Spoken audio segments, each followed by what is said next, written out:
আসসালামু আলাইকুম। আজকের ক্লাসে আমরা ইংলিশ সেকেন্ড পেপারের কমপ্লিটিং সেন্টেন্স নিয়ে আলোচনা করব। আপনাদের সাথে আছি আমি Abu Bakr Siddique, English instructor, Sterling academic care. So আজকে আমরা কনসেপ্ট 2 দিয়ে আলোচনা শুরু করব। কনসেপ্ট 2 তে আমরা আনরিয়েল পাস্ট কিভাবে আমরা কমপ্লিটিং সেন্টেন্সে পেয়ে থাকি এবং সেটা কিভাবে অ্যান্সার করতে হয় সেটা দেখব। সো পার্ট এ তে আমরা এক্সক্লামেটরি সেন্টেন্সটা কিভাবে পাই সেটা একটু দেখে নিই। তো আনরিয়েল পাস্ট অ্যাকচুয়ালি কি জিনিস? মানুষের মনের এমন ইচ্ছা বা আকাঙ্ক্ষা যা বাস্তবে রূপদান করা যায় না, তা প্রকাশ করতেই মূলত আমরা আনরিয়েল পাস্ট ব্যবহার করে থাকি। আনরিয়েল পাস্টের এক্সক্লামেটরি সেন্টেন্সে আমরা মূলত দুই ধরনের স্ট্রাকচার পেয়ে থাকি। একটা স্ট্রাকচার হচ্ছে ইফ দিয়ে শুরু হওয়া বাক্য, আরেকটা স্ট্রাকচার হচ্ছে উড দ্যাট দিয়ে শুরু হওয়া বাক্য। তো যখন বাক্যটা ইফ দিয়ে শুরু হবে তখন আমরা কিভাবে করব? তখন আমরা যদি বি ভার্ব আনতে চাই তাহলে আমরা ওয়্যার দিব, হ্যাভ ভার্ব আনতে চাইলে হ্যাড দিব, এবং মেইন ভার্ব যদি আনতে চাই তাহলে কুড প্লাস বি ওয়ান দিব। এগুলো কিন্তু আমরা সব রাইট ফর্ম অফ ভার্বসে আলোচনা করেছিলাম। এরপর দেখছি যদি উড দ্যাট দিয়ে শুরু হয় আমাদের এক্সক্লামেটরির আনরিয়েল পাস্টের সেন্টেন্স, বি ভার্ব আনার ক্ষেত্রে কুড বি, হ্যাভ ভার্বের ক্ষেত্রে কুড হ্যাভ, এবং মেইন ভার্বের ক্ষেত্রে আমরা কুড প্লাস ভি ওয়ান অর্থাৎ যে মেইন ভার্বটা আছে সেটাই ব্যবহার করব। যেমন এক্সাম্পল হিসেবে আমরা দেখতে পাচ্ছি, বলেছে look birds are flying in the sky, দেখো পাখিগুলো আকাশে উড়ছে। ইফ আই, যদি আমার ড্যাশ, যদি আমার কি হতে পারতো, যদি আমি, if I were a bird, যদি আমি পাখি হতাম, তাহলে এই বাক্যটার সাথে কিন্তু আমি এরকম ভাবেই বলতে পারছি যে দেখো আকাশে পাখিগুলো উড়ছে, ইস আমিও যদি উড়তে পারতাম। এবং অবশ্যই বাক্যের শেষে আমরা এক্সক্লামেটরি সাইনটা যদি দেয়া থাকে সেটা থাকলো, আর না হলে আমরা দিয়ে দিব। এর পরের বাক্যে বলেছে would that he dash, would that দিয়ে শুরু হয়েছে তাই না? তাহলে আমরা কিন্তু এই স্ট্রাকচারটা ফলো করব, অর্থাৎ বি ভার্ব আনতে চাইলে কুড বি দিব, হ্যাভ ভার্ব আনতে চাইলে কুড হ্যাভ, আর মেইন ভার্বের ক্ষেত্রেও could plus be one use করব। তো আমরা এখানে কিন্তু চাইলে বলতে পারি would that he could be a king, সে যদি রাজা হতো, এই যে কুড প্লাস বি অর্থাৎ বি ভার্ব আনার কারণে আমরা কুড বি ব্যবহার করেছি, would that he could be a king. এভাবেই কিন্তু আমরা এক্সক্লামেটরির ইফ দিয়ে শুরু হওয়া এবং উড দ্যাট দিয়ে শুরু হওয়া বাক্যগুলোর কমপ্লিটিং সেন্টেন্সটা করতে পারি। এরপর আরো একটা এক্সাম্পল যদি দেখে নিই, এই বাক্যটাও শুরু হয়েছে ইফ দিয়ে, এরপর সাবজেক্ট শি, তাহলে ইফ শি, যদি সে, কি বলতে পারি?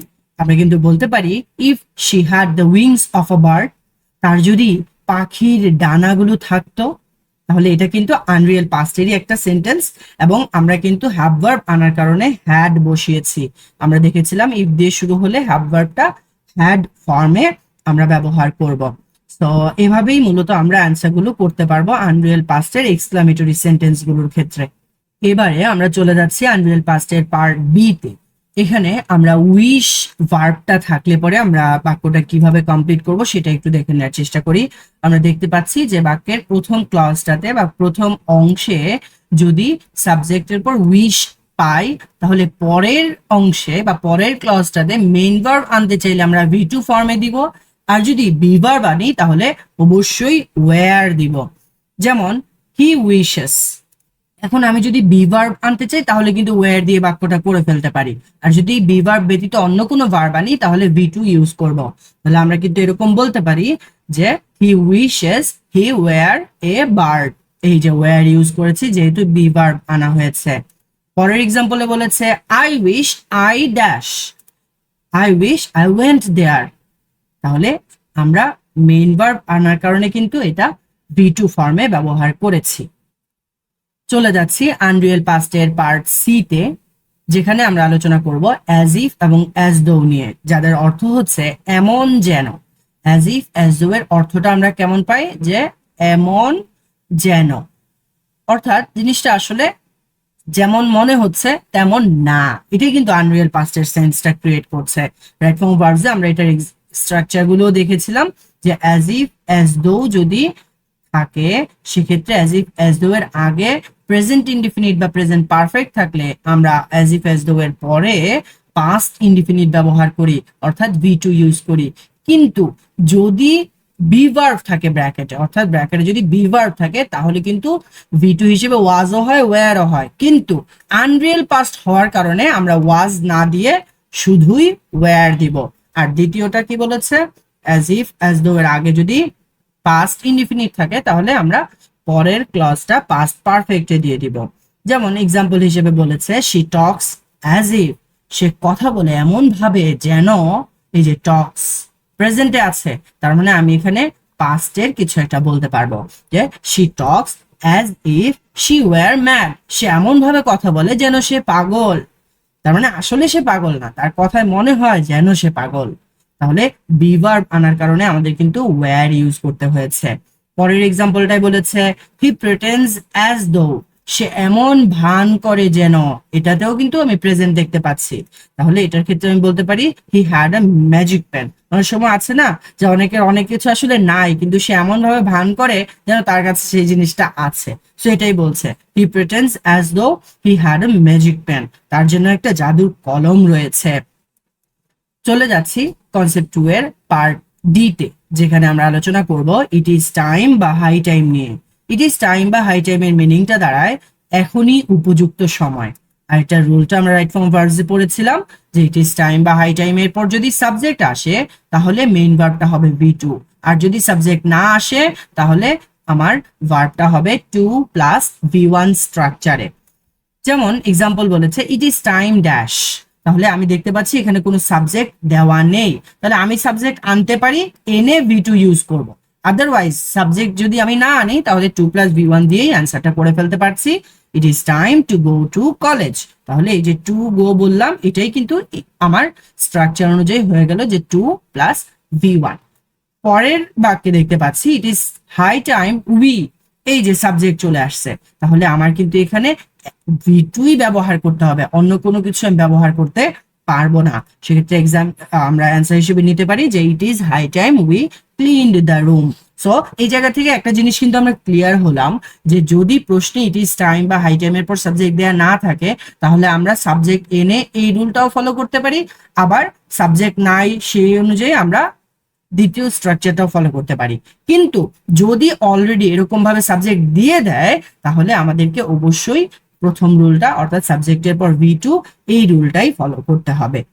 সো আমরা কনসেপ্ট 2টা অলরেডি আলোচনা করে ফেললাম, এবারে আমরা কনসেপ্ট 3 নিয়ে আলোচনা করছি, যেখানে কন্ডিশনাল সেন্টেন্সের বেশ কিছু স্ট্রাকচার এবং অনেকগুলো এক্সাম্পল আমরা প্র্যাকটিস করার চেষ্টা করব। সো শুরু করা যাক।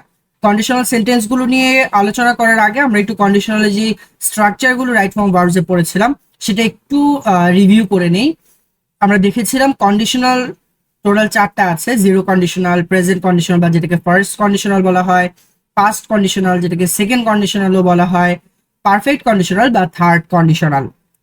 এরপর আমরা দেখেছিলাম যে কন্ডিশনাল সেন্টেন্সে আমরা 3টি টেন্সকে সাধারণত পেয়ে থাকি বা ব্যবহার করে থাকি, একটা হচ্ছে প্রেজেন্ট ইনডিফিনিট, হচ্ছে পাস্ট ইনডিফিনিট এবং পাস্ট পারফেক্ট টেন্স। সো এই যে 4টা কন্ডিশনাল এবং 3টা টেন্স আছে এগুলো একটা কম্বিনেশনও কিন্তু আমরা আলোচনা করেছিলাম, তাই না? সো কম্বিনেশনটা কি ছিল যে আমাদের প্রেজেন্ট ইনডিফিনিট টেন্সের সাথে আমরা জিরো কন্ডিশনাল ব্যবহার করব এবং একই সাথে প্রেজেন্ট ইনডিফিনিট টেন্সের সাথে আমরা প্রেজেন্ট কন্ডিশনালটাও ব্যবহার করব, আর এই দুইটা কম্বিনেশনই হচ্ছে রিয়েল কন্ডিশনাল বা যেগুলো সম্ভব। এরপর বলছে যে পাস্ট ইনডিফিনিট বি, এটার সাথে আমরা পাস্ট কন্ডিশনালটা ব্যবহার করব, আর পাস্ট পারফেক্ট টেন্সের সাথে আমরা পারফেক্ট কন্ডিশনালটা ব্যবহার করব, আর এই দুইটা কম্বিনেশন মূলত আনরিয়েল কন্ডিশনালের স্ট্রাকচার। কন্ডিশনাল এবং টেন্সের বাক্যগুলো বা ক্লজগুলো কোন স্ট্রাকচারে বসবে বা কোন সিকোয়েন্সে বসবে সেটা যদি আমরা একটু রিভিউ করে নেই, দেখতে পাচ্ছি যে ইফ বা আনলেস এর পর পর সবসময় টেন্সের ক্লজটা পাবো, এরপর কন্ডিশনালের ক্লজ, অথবা এমনও হতে পারে যে ইফ বা আনলেস এর পর টেন্স এবং এদের আগে কন্ডিশনাল থাকতে পারে। সো এই দুইটা স্ট্রাকচারের যে কোনো একটা স্ট্রাকচার আমরা বাক্যগুলোতে পাবো। সো এভাবেই আমরা মূলত কন্ডিশনাল সেন্টেন্সের স্ট্রাকচারগুলো যদি বুঝে ফেলতে পারি প্রশ্নের, তাহলে কিন্তু আমরা খুব সহজেই উত্তরটাও করে ফেলতে পারবো। সো সবাই আমরা খুব ভালোভাবে এই কন্ডিশনালস এবং টেন্সের স্ট্রাকচারগুলো পড়ে ফেলবো এরপর যে কম্বিনেশন গুলো আছে এই কম্বিনেশন গুলো আমরা খুব ভালোভাবে আয়ত্ত করে নিব এবং সবশেষে বাক্যগুলো আমরা কখন কোন ক্লজ কোথায় পাবো সেটাও একটু মাথায় রাখবো, তাহলেই কিন্তু আমরা খুব সহজে কন্ডিশনাল সেন্টেন্সের যে প্রশ্নগুলো আছে সেগুলোর উত্তর করে ফেলতে পারবো। সো আমরা হচ্ছে কন্ডিশনাল সেন্টেন্সের বেশ কিছু এক্সাম্পলস একটু দেখে নেওয়ার চেষ্টা করি। সো এক্সাম্পল শুরু করার আগে আরেকটা জিনিস আমাদের একটু খেয়াল রাখতে হবে যে আমরা ইফ বা আনলেসটার ক্ষেত্রে যেরকম এই রুলটা ফলো করব, ঠিক একইভাবে প্রোভাইডেড দ্যাট বা প্রোভাইডিং দ্যাট কিংবা ইভেন ইফ যেটাই পাই না কেন এগুলোর ক্ষেত্রেও কিন্তু আমরা একই স্ট্রাকচারটা মেনটেন করব, ঠিক আছে? সো শুরু করা যাক। এক্সাম্পলে বলেছে ইফ ইউ কাম, তাহলে আমরা দেখতে পাচ্ছি ইফ পেলাম, রাইট? ইফের পরপর কি বসবে? টেন্স বসবে। আর টেন্স যদি পেয়ে যাই তার মানে যে প্রশ্নটা করা হয়েছে সেই প্রশ্নটা মূলত কন্ডিশনালের পার্টটা আমাদের করতে হবে। তাহলে আমরা শুরুতেই দেখে নিব যে টেন্সটা কোন টেন্সে আছে। টেন্সটা কিন্তু প্রেজেন্টে আছে, তাই না? তাহলে প্রেজেন্টে যদি থাকে আমার প্রেজেন্ট ইনডিফিনিট টেন্সে আছে, তাহলে আমার কন্ডিশনালটাও হবে কি প্রেজেন্ট কন্ডিশনাল, ঠিক এখানে যেমনটা দেখতে পাচ্ছি। আর জিরো কন্ডিশনাল নিয়ে আমরা একটু পরে দেখছি, ঠিক আছে না? আমরা স্বাভাবিকভাবে প্রেজেন্ট ইনডিফিনিটের সাথে প্রেজেন্ট কন্ডিশনালটা ইউজ করব। সো প্রেজেন্ট কন্ডিশনাল ইউজ করলে সেই অনুযায়ী আমাদের অ্যান্সারটা আসছে আই উইল মিট ইউ, অথবা এই একই স্ট্রাকচারে প্রাসঙ্গিক যে কোনো উত্তর আমরা দিতে পারবো, কোনো অসুবিধা নেই। পরের এক্সাম্পলটা বলেছে even if he fails to pass the exam, এখানে একটু খেয়াল করতে হবে মিনিংটার দিকে। এমনকি যদিও সে পরীক্ষায় ফেলও করে, হি উইল বি প্রমোটেড, তাকে প্রমোশন দিয়ে দেয়া হবে। তাহলে এই সিচুয়েশনটাতে আমাদের একটু খেয়াল রাখতে হবে যে ইভেন ইফ এর অর্থটা কি, এমনকি যদিও, ঠিক আছে?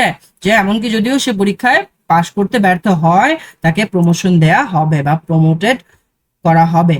I will help you provided that, এই তো পেয়ে গেলাম প্রোভাইডেড দ্যাট। বলেছি কি প্রোভাইডেড দ্যাট আর ইফ একই অর্থ দেয়, ঠিক আছে না? তাহলে আই উইল হেল্প ইউ, আমি তোমাকে সাহায্য করব যদি ড্যাশ, তাহলে ইফ এর পর পর কি পাই? টেন্স। তাহলে আমি কন্ডিশনাল অনুযায়ী টেন্স আনবো। কন্ডিশনালটা দেখতে পাচ্ছি উইল হেল্প আছে, উইল হেল্প কিসে আছে? অবশ্যই প্রেজেন্ট কন্ডিশনালে আছে। প্রেজেন্ট কন্ডিশনালে থাকলে আমরা প্রেজেন্ট ইনডিফিনিট টেন্সের যে কোনো একটা ক্লজ এনে দিলেই হয়ে যাবে। যেমন বলতে পারি you need my help, I will help you provided that you need my help, অর্থাৎ আমি তোমাকে সাহায্য করব যদি তোমার প্রয়োজন হয় আমার সাহায্য। এরপর বলেছে শি উড কাম হিয়ার, সে এখানে আসতো ইফ ড্যাশ, যদি কি হতো। তাহলে আমরা একটু খেয়াল করি ইফ এর পর টেন্স বসে, এর আগে উড কাম আছে অর্থাৎ পাস্টে আছে, রাইট? পাস্টে যদি থাকে, সরি পাস্ট কন্ডিশনালে আছে, তাহলে আমার পাস্ট ইনডিফিনিট আনতে হবে। পাস্ট ইনডিফিনিট আমি বলতে পারি ইউ ইনভাইটেড হার, অর্থাৎ সে এখানে আসতো যদি তুমি তাকে দাওয়াত করতে বা নিমন্ত্রণ করতে। এরপরের যে বাক্যটা আছে সেটা কি বলেছে? Unless he works hard. একটু খেয়াল করি আনলেস এর অর্থটা কিন্তু যদি না, তার মানে আনলেস হি ওয়ার্কস হার্ড, যদি সে কঠোর পরিশ্রম না করে। তাহলে খেয়াল করি আনলেস এর পর টেন্স বসে, এখানে কন্ডিশনাল, তাহলে ওয়ার্কস প্রেজেন্টে আছে, তার মানে আমি ওখানে প্রেজেন্ট কন্ডিশনালটা ইউজ করব। তাহলে আমরা মিনিং এর সাথে প্রাসঙ্গিকতা থাকে এরকম একটা ক্লজ বসিয়ে দিলেই কিন্তু হয়ে যাচ্ছে। যেমন আমরা বলতে পারি যে unless he works hard he will suffer in the long run, অর্থাৎ যদি সে কঠোর পরিশ্রম না করে তাহলে দীর্ঘ সময় বা দীর্ঘমেয়াদে তাকে কি করতে হবে? ভোগান্তিতে পড়তে হবে। সো এইভাবে কিন্তু আমরা আমাদের কন্ডিশনাল সেন্টেন্সের যেই প্রশ্নগুলো আছে বা যে প্রশ্নগুলো আমরা পরীক্ষায় পাবো সেগুলো কিন্তু খুব সহজেই অ্যান্সার করে ফেলতে পারবো। আরো কিছু আমরা এক্সাম্পল দেখে নিই, এবার আমরা পাস্টের কিছু এক্সাম্পল দেখার চেষ্টা করব। হ্যাঁ, ইফ হি হ্যাড গন দেয়ার, এই যে হ্যাড গন পাস্ট পারফেক্ট, তাহলে আমার এই জায়গায় কি পারফেক্ট কন্ডিশনালের একটা অ্যান্সার আমরা দিতে হবে। ইফ হি হ্যাড গন দেয়ার, যদি সে সেখানে যেত, he could have met them, সে তাদের সাথে দেখা করতে পারতো। এই যে কুড হ্যাভ V3 অর্থাৎ পারফেক্ট কন্ডিশনাল। এরপর বলেছে had I the wings of a bird, একটু খেয়াল করতে হবে আমরা কিন্তু এগুলো নিয়ে আগে আলোচনা করেছিলাম, রাইট ফর্ম অফ ভার্বস আলোচনা করেছিলাম এবং আমাদের কমপ্লিটিং সেন্টেন্সের পার্টটাতেও আমরা কিন্তু আলোচনা করেছিলাম। কি বলেছিলাম? যে had I the wings of a bird, had I the wings of a bird মানে হচ্ছে শুরুটা হলো ইফ দিয়ে, তারপর আই এবং এই হ্যাড চলে যাবে সাবজেক্টের পরে। তার মানে if I had the wings of a bird, অর্থাৎ ইফটা আমার এই বাক্যে উজ্জ আছে। আমরা কিন্তু রাইট ফর্ম অফ ভার্বস এগুলো নিয়ে বিস্তারিত আলোচনা করেছিলাম। তাহলে আমরা কিন্তু পেয়ে গেলাম ইফ এর পরের অংশটা টেন্স, তার মানে আমার টেন্সের পার্টটা দেওয়া আছে। কি আছে? আই হ্যাড, পাস্ট ইনডিফিনিটে আছে। আর পাস্ট ইনডিফিনিটে থাকে পরেরটা কি হবে? আমার পাস্ট কন্ডিশনাল হবে। তো আমরা পাস্ট কন্ডিশনালের একটা স্ট্রাকচার মেনে বাক্য দিয়ে ক্লজ দিয়ে দিলেই কিন্তু অ্যান্সারটা হয়ে যাবে। সো দেখতে পাচ্ছি I could fly in the sky, তাহলে কুড প্লাস V1 এটা কিন্তু পাস্ট কন্ডিশনালের স্ট্রাকচারটা ফলো করেছে। পরের এক্সাম্পলে বলেছে হ্যাড শি হেল্পড মি, তাহলে হ্যাড শি হেল্পড মি যদি আমি পেয়ে থাকি, এখানে আমরা একটু খেয়াল করলেই কিন্তু দেখতে পাচ্ছি যে হ্যাড শি হেল্পড আগের স্ট্রাকচার অনুযায়ী কিন্তু হ্যাড তারপর সাবজেক্ট এসেছে, তাই না? তাহলে কিন্তু আমরা এখানেও শুরুটা করব কি দিয়ে? ইফ দিয়ে, তারপর আসবে সাবজেক্ট শি, এরপর সাবজেক্টের আগে হ্যাড ছিল, আমরা সেটাকে পরে নিয়ে আসব, এবং এরপর দেখতে পাচ্ছি হেল্পড আছে। তাহলে আমার মূল বাক্যটা ছিল ইফ শি হ্যাড হেল্পড, আর এই অংশটা হলো মূলত ইফ উজ্জ করলে যেভাবে স্ট্রাকচারটা দাঁড়ায় সেভাবে। তাহলে আমরা যদি পুরো বাক্যটা দাঁড়াই দেখি, ইফ শি হ্যাড হেল্পড, তাহলে হ্যাড হেল্পড অর্থাৎ পাস্ট পারফেক্ট আছে, আমার এখানে হবে কি? অবশ্যই আমরা এখানে পারফেক্ট কন্ডিশনালটাই ব্যবহার করব। আর পারফেক্ট কন্ডিশনালের স্ট্রাকচার অনুযায়ী আমরা কিন্তু বলতে পারি আই কুড হ্যাভ সলভড হবে এটা, হ্যাঁ, উইথ থ্রি হবে। I could have solved the problem. বাক্যটার অর্থ দাঁড়াচ্ছে যে হ্যাড শি হেল্পড মি, সে যদি আমাকে সাহায্য করত, I could have solved the problem, আমি সমস্যাটার সমাধান করতে পারতাম। লক্ষ্য করলে দেখতে পাবো পরের এক্সাম্পলটাতেও কিন্তু একই স্ট্রাকচারই মেনটেন করা হয়েছে, অর্থাৎ ইফ উজ্জ আছে, অক্সিলিয়ারি ভার্বটা সাবজেক্টের আগে চলে এসেছে। তাহলে এখানেও কিন্তু আমরা আবার আগের মতো একটু রাফ করে নিব। ইফ আনলাম শুরুতেই, তারপর চলে আসবে সাবজেক্ট, এরপর অক্সিলিয়ারি ভার্বটা আমরা আনলাম ওয়্যার, এরপর ইউ। তাহলে ইফ আই ওয়্যার ইউ, এখানে যদিও এটা অক্সিলিয়ারি ভার্ব না, এটা মেইন ভার্ব হিসেবেই কাজ করছে। So if I were you যদি বলি, এটা পাস্ট ইনডিফিনিট পেলাম, আর পাস্ট ইনডিফিনিট হলে আমাদের পাস্ট কন্ডিশনাল হবে। তাহলে পাস্ট কন্ডিশনাল অনুযায়ী আমরা কিন্তু বলতে পারি I would never meet him again if I were you, বা ওয়্যার আই ইউ, আমি যদি তুমি হতাম আমি তার সাথে আর কখনোই দেখা করতাম না। সো এভাবেই কিন্তু আমরা কন্ডিশনাল সেন্টেন্সের স্ট্রাকচার অনুযায়ী কমপ্লিটিং সেন্টেন্সের অ্যান্সারগুলো করে ফেলতে পারবো। আমরা কন্ডিশনাল সেন্টেন্সেরই আরেকটা ইউজ একটু দেখে নিই, যেটা হচ্ছে ইন কেস দিয়ে ব্যবহৃত হয়। ইন কেসের ব্যাপারটা কি বলছে? কোনো কিছু ঘটার আশঙ্কা থেকে যদি ঘটনাটি ঘটার পূর্বেই কোনো কিছু করা হয় বা পদক্ষেপ গ্রহণ করা হয় পূর্ব প্রস্তুতি হিসেবে, তখন ইন কেস হয়ে থাকে, ব্যবহার করে থাকি। সো ব্যাপারটা আসলে কি, আমি যদি একটু সিম্পলিফাই করতে চাই, নর্মালি হয় কি, আমি বললাম যে যদি বৃষ্টি হয়, যদি বৃষ্টি হয় তাহলে কি করো? ছাতাটা নিয়ে যাও। হ্যাঁ, তাহলে বললাম কি, যদি বৃষ্টি হয় ছাতাটা নিয়ে যাও। এই যে আমি বললাম যদি বৃষ্টি হয় ছাতাটা নিয়ে যাও, তার মানে কি বৃষ্টি হলেই ছাতা নিবে, আদারওয়াইজ ছাতা নিবে না। আবার আমি আরেকটা কথা বললাম যে তুমি ছাতাটা নিয়ে যাও যদি বৃষ্টি হয়, মানে কি বৃষ্টিটা এখনো হয় নাই, বৃষ্টি হইতে পারে, সেই আশঙ্কা থেকে ছাতাটা সে পূর্ব প্রস্তুতি হিসেবেই নিয়ে বের হইছে, যে তুমি যখন ঘর থেকে বের হবে ছাতাটা নিয়ে বের হও, যদি বাইরে গেলে বৃষ্টি চলে আসে। তাহলে এই সিচুয়েশনটাতে মূলত আমরা ইন কেস ব্যবহার করে থাকি। আর যখন এরকম হয় যে বাইরে যদি বৃষ্টি আসে তাহলে ছাতা নিয়ে বের হও, তার মানে এইটা ঘটলে এইটা করবা, তখন আমরা ইফ ব্যবহার করে অর্থটা পাই এবং স্ট্রাকচারটা ফলো করি। সো হোপফুলি আমরা ইন কেস এবং ইফের অর্থটা কিভাবে কখন চেঞ্জ হয় সেটা বুঝতে পারলাম।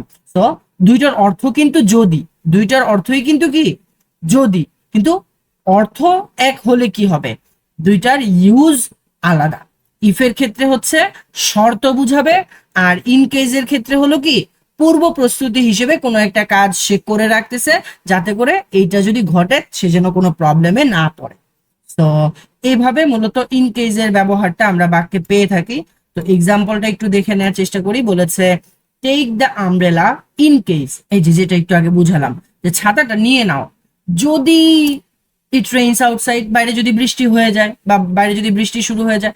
সো এই সিচুয়েশনে আমরা ইন কেসটা পেলাম। আবার বলেছে write down the number in case, বলছে নাম্বারটা লিখে রাখো যদি আবার তুমি ভুলে যাও। তার মানে কি, ভুলে যাওয়ার আশঙ্কা থেকে সে আগেই লিখে রাখছে। সো আমরা বলতে পারি ইন কেস ইউ ফরগেট।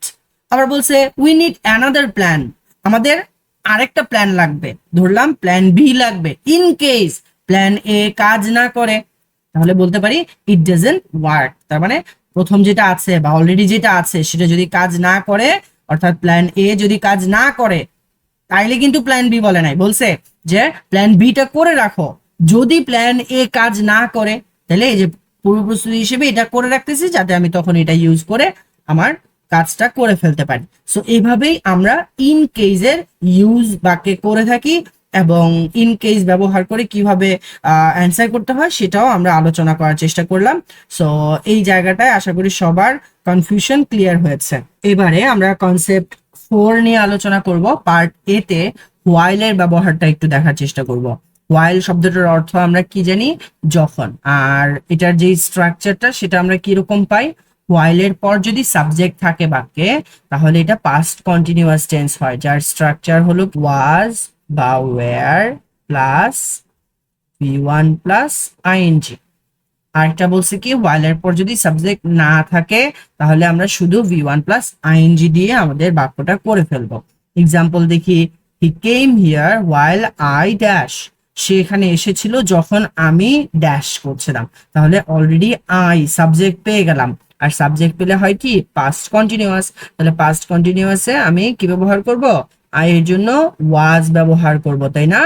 এরপর V1 প্লাস আইএনজি দিব, তাহলে আমি বলতে পারি I was reading a book, অর্থাৎ সে এখানে এসেছিল যখন আমি একটি বই পড়ছিলাম। আবার বলছে while I was going there, যখন আমি সেখানে যাচ্ছিলাম তখন কি হতে পারে, I met them, আমি যখন সেখানে যাচ্ছিলাম আমি তাদের সাথে সাক্ষাৎ করেছিলাম বা দেখা করেছিলাম। আবার বলছে while my mother was sleeping, যখন আমার মা ঘুমোচ্ছিল, I and my younger brother, আমি এবং আমার ছোট ভাই ড্যাশ করছিলাম, কিছু একটা করছিলাম। We and I and my younger brother were playing cricket. So আমরা যেটা করব সেটা হচ্ছে while এর পর সাবজেক্ট থাকলে পাস্ট কন্টিনিউয়াস ইউজ করব, আর while এর পর সাবজেক্ট না থাকলে জিরান্ড ইউজ করব। আর সাধারণত while যুক্ত বাক্যগুলো পাস্ট ইনডিফিনিটেই পেয়ে থাকি, তবে যদি আমরা বাক্যে অন্য কোনো টেন্স দেখি সেই অনুযায়ী আমরা বাক্যের টেন্সটা চেঞ্জ করব এবং সেভাবে অ্যান্সার করার চেষ্টা করব। এবারে আমরা চলে যাচ্ছি পার্ট বি তে, কনসেপ্ট 4 এর, যেখানে উড ইউ মাইন্ড নিয়ে আমরা আলোচনা করব। উড ইউ মাইন্ডের অর্থটা অনেকটা এমন দাঁড়ায় যে তুমি কি কিছু মনে করবে। আর এটার স্ট্রাকচারটা কেমন হয়, উড ইউ মাইন্ডের পর আমরা V1 প্লাস আইএনজি ব্যবহার করি। কেন? কারণ আমরা কিন্তু পড়েছিলাম যে মাইন্ড ওয়ার্ডটার পর ভার্ব আসলে সেটা V1 প্লাস আইএনজি হয় এবং বাক্যটা হবে অবশ্যই ইন্টারোগেটিভ, অর্থাৎ ইন্টারোগেটিভ সাইনও বাক্যের শেষে থাকবে। সো এক্সাম্পলে আমরা দেখতে পাচ্ছি উড ইউ মাইন্ড ড্যাশ, তুমি কি কিছু মনে করবে মিটিং মি, আমার সাথে দেখা করতে। আবার বলছে would you mind helping me to solve the problem, তুমি কি কিছু মনে করবে আমাকে সমস্যাটি সমাধান করতে সাহায্য করায়। তার মানে এখানে দুইটাতেই কিন্তু দেখতে পাচ্ছি প্রশ্ন করছে এবং অর্থটা দাঁড়াচ্ছে যে তুমি কি কিছু মনে করবে, এরকম।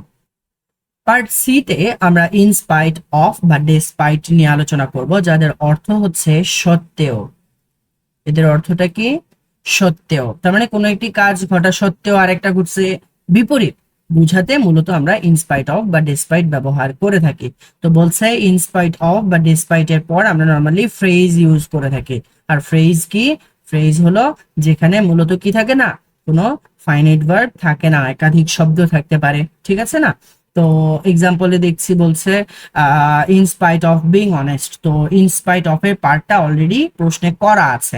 এই যে ইনস্পাইট অফ এর পর একটা ফ্রেজ আমরা অলরেডি দেখতে পাচ্ছি, বিং অনেস্ট, অর্থাৎ সৎ হওয়া সত্ত্বেও কি ঘটতে পারে, he was not rewarded, he was not rewarded, এটা হবে না। হ্যাঁ, বলছে যে সৎ হওয়া সত্ত্বেও সে পুরস্কৃত হয়নি।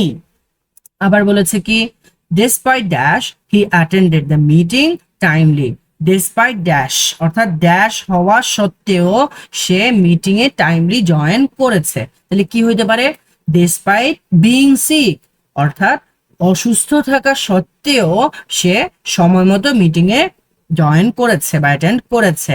বলছে ডিসপাইট বিইং গিলটি, এই যে অলরেডি ডিসপাইট এর পার্টটা করে দেওয়া আছে যে ডিসপাইট বিইং গিলটি, গিলটি মানে দোষী, তাহলে বলছে দোষী হওয়া সত্ত্বেও ড্যাশ ফর হিজ ট্রুথফুলনেস, তার সততার জন্য তাকে কি করা হইতে পারে, হি ওয়াজ ফরগিভেন, তাকে ক্ষমা করে দেওয়া হয়েছিল, কারণ সে সৎ ছিল বা সে সত্য কথা বলেছিল যে হ্যাঁ আমি দোষটা করেছি এবং এটা আমি আর করব না। অনেক সময় এরকম হয় না যে অনেকেই কি করে, হয়তো দোষ করেছে কোনো কারণে বা ভুলে, সে এটার জন্য অনুতপ্ত এবং সে সত্য কথা স্বীকার করেছে যে হ্যাঁ আমি করেছি কিন্তু আমি আর কখনো করব না। তো সেই সিচুয়েশনে আমরা কিন্তু ক্ষমা করে দিই অনেক সময়। সো এইভাবেই মূলত আমরা ইনস্পাইট অফ বা ডিসপাইট দিয়ে যদি আমাদের বাক্যগুলো থাকে কমপ্লিটিং সেন্টেন্সে, আমরা কিন্তু খুব সহজেই অ্যান্সারগুলো করে ফেলতে পারবো।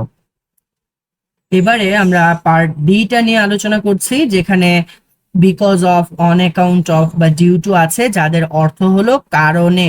তার মানে এখানে আমরা মূলত কারণটা পাবো, ঠিক আছে না? বলেছে কি যে because of, on account of, due to, এরপর কি পাবো, ফ্রেজ পাবো। আর এখানে একটা জিনিস খেয়াল রাখতে হবে যে এদের পর ভার্ব যদি আনি, আমরা ভার্বটা V1 প্লাস আইএনজি দিব, ঠিক আছে না? যেমন এক্সাম্পলে বলেছে I could not join the class because of dash, আমি ক্লাসে জয়েন করতে পারিনি ড্যাশের কারণে। কি কারণে? বিকজ অফ মাই সিকনেস, আমার অসুস্থতার কারণে। আবার বলেছে due to dash the meeting was postpone, অর্থাৎ মিটিংটি কি করা হয়েছে, স্থগিত করা হয়েছে ডিউ টু ড্যাশ, ড্যাশ হওয়ার কারণে। কি কারণে হইতে পারে? টেকনিক্যাল প্রবলেম হইতে পারে, যে টেকনিক্যাল প্রবলেমের কারণে মিটিংটা স্থগিত করা হয়েছে। Organisers were forced to cancel the event on account of, বলছে যারা আয়োজক ছিল তারা ওই ইভেন্টটা বন্ধ করে দিতে বাধ্য হয়েছিল অন অ্যাকাউন্ট অফ ড্যাশ, ড্যাশের কারণে। পলিটিক্যাল ইস্যু বলতে পারি, রাজনৈতিক কারণে তারা তাদের যে ইভেন্টটা ছিল সেটা বন্ধ করে দিতে বাধ্য হয়েছিল। So because of, on account of এবং ডিউ টু দিয়ে আমরা কিভাবে বাক্যগুলো করতে পারি কমপ্লিটিং সেন্টেন্সে, সেটাও কিন্তু দেখে ফেললাম। এবারে আমরা দেখব উইথ এ ভিউ টু দিয়ে যদি আমাদের প্রশ্ন করা থাকে সেক্ষেত্রে কিভাবে করতে পারি। তো আমরা কিন্তু জানি যে উইথ এ ভিউ টুর পর ভার্বটা V1 প্লাস আইএনজি ফর্মে হয়, তাই না? তাহলে এখানে আমরা এক্সাম্পলে দেখতে পাচ্ছি we came to Sterling with a view to, we came to Sterling, আমরা স্টার্লিং এ এসেছি with a view to. With a view to দিয়ে অর্থটা মূলত দাঁড়ায় যে কোনো কিছু করার উদ্দেশ্যে, ঠিক আছে না? তাহলে আমরা স্টার্লিং এ কোন উদ্দেশ্যে আসবো? With a view two learning English, ইংরেজি শেখার জন্য এসেছে। তাহলে উইথ এ ভিউ টুর পর কিন্তু আমরা লার্নিং V1 প্লাস আইএনজি ব্যবহার করলাম। পরে বলেছে she will go there with a view to, সে ওই জায়গায় যাবে with a view to dash, dash এর উদ্দেশ্যে। With a view to meeting her friends, তার বন্ধু বান্ধবদেরকে দেখার জন্য বা তার বন্ধু বান্ধবদের সাথে সাক্ষাৎ করার জন্য সে ওইখানে যাবে। তাহলে এখানেও কিন্তু আমরা উদ্দেশ্যটাই পেলাম, তাই না? So with a view to দিয়ে কিভাবে অ্যান্সার করতে হয় সেটাও আমরা অলরেডি দেখলাম। এবারে আমরা দেখব উইদাউট বা বাই দিয়ে কিভাবে আমরা বাক্যগুলো অ্যান্সার করতে পারি কমপ্লিটিং সেন্টেন্সে। তো খেয়াল করব যে উইদাউট বাই এগুলো কিন্তু প্রিপোজিশন, আর প্রিপোজিশনের পর আমরা V1 প্লাস আইএনজি ব্যবহার করি। যেমন we can not shine in life without. তো একটা বিষয় একটু বলে দেই, উইদাউট মানে কোনো কিছু ব্যতীত, উইদাউট মানে কি ব্যতীত, আর বাই মানে হচ্ছে কোনো কিছুর দ্বারা, মানে মূল কথা হচ্ছে এটার দ্বারা, এটা ছাড়া। হ্যাঁ, so we can not shine in life, আমরা জীবনে কি করতে পারবো না, ভালো করতে পারবো না, বা আমাদের জীবনে উজ্জ্বল করতে পারবো না, আমাদের জীবনটা উজ্জ্বল হবে না উইদাউট ড্যাশ, ড্যাশ ব্যতীত, ওয়ার্কিং হার্ড, কঠোর পরিশ্রম ব্যতীত আমাদের জীবন উজ্জ্বল হবে না। আবার বলছে he could help me by dash, সে আমাকে সাহায্য করতে পারতো ড্যাশ করার দ্বারা। কি করার দ্বারা? বাই প্রোভাইডিং সাম ইনফরমেশন, আমাকে কিছু তথ্য দেওয়ার মাধ্যমে সে আমাকে সাহায্য করতে পারতো। সো উইদাউট এবং বাই মূলত আমরা অর্থের ভিত্তিতে বাক্য অংশটা লিখবো এবং খেয়াল করব যে এদের পর V1 প্লাস আইএনজি দিব, যেহেতু উইদাউট এবং বাই উভয়েই প্রিপোজিশন। সো সবাইকে অনেক অনেক ধন্যবাদ আজকের ক্লাসটি মনোযোগ দিয়ে করার জন্য। দেখা হবে পরবর্তী ক্লাসে। আসসালামু আলাইকুম ওয়া রাহমাতুল্লাহ।